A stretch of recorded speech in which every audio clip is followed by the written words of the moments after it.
your life. This video is going to be quite different than any I've done before. Brooke and I were able to go this week down to the southern part of the country where the atrocities of October 7th took place and see firsthand two of the locations. The one that you're looking at right now is where most of the burned out vehicles were taken from that day. If you'll notice the sign in front of you, this shows the 21 different sites and bases that were attacked on that day. But these vehicles were all along the roadside leading up to the music festival, and also these are vehicles of people who were trapped in the middle of the whole gunfire and attack as they were coming down to help others. So that's what you're seeing in front of us. You can see all of the cars behind the white vehicle you'll see coming up. All of those are just stacked, one on top of another. Maybe each pile is 10 to 12 vehicles that have been burned out from that terrible day.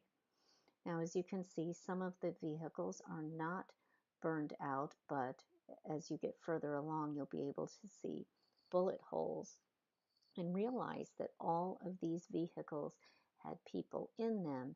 And look at the bullet-ridden vehicles. You can see where the bullets were shot into the vehicles to kill the people inside. So this was a very moving place to go. We were able to go and see all of this without any prior reservation. See, you can see these vehicles and just how they were totally destroyed on that day. Now, when we came, we were joined by several, it looked like military police or the people who guard the borders, and they were there just to get a briefing and kind of, I guess, something, some education on the background before they went and continued to serve.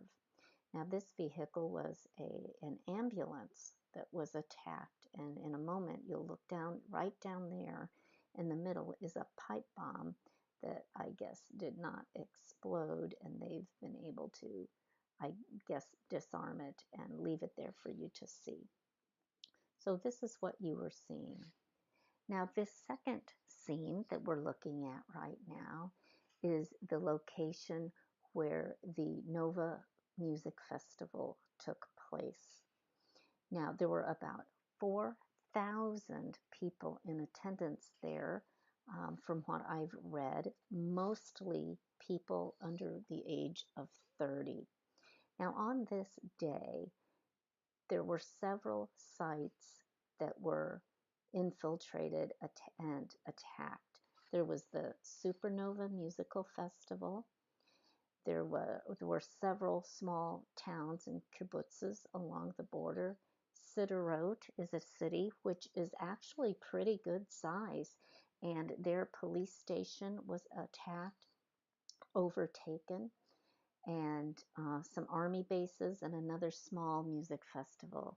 So what you're seeing now, as we come into a little bit more of the area, you're going to be able to see memorial places that have been set up for many of the people who died there that day. It was a very quiet location for us. There were not very many people there while we were there, but it was very sad. You can see there some of the signs with people's pictures. Now look at this one that a family put together in memory of their son.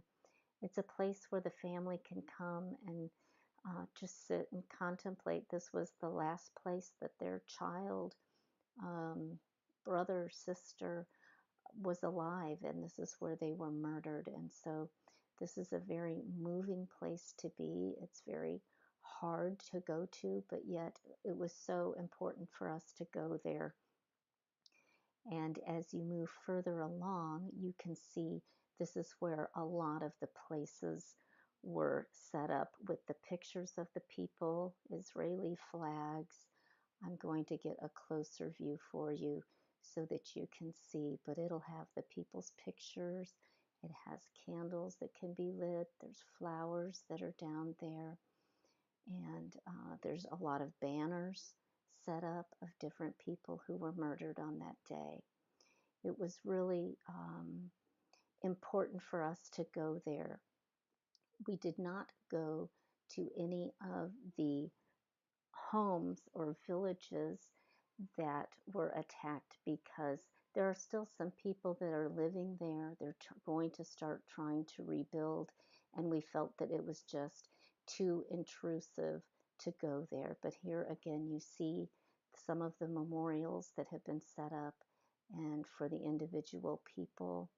And I think one that I saw just a minute ago is an Israeli American, and I believe he is still missing at this time. So you can see how they've set this up. We don't know long term how they're going to arrange this. Of course, I'm sure they'll have a memorial, but as far as these individual sites, what they'll be doing. So please pray for the hostages that are still there and our soldiers who are fighting. God bless you.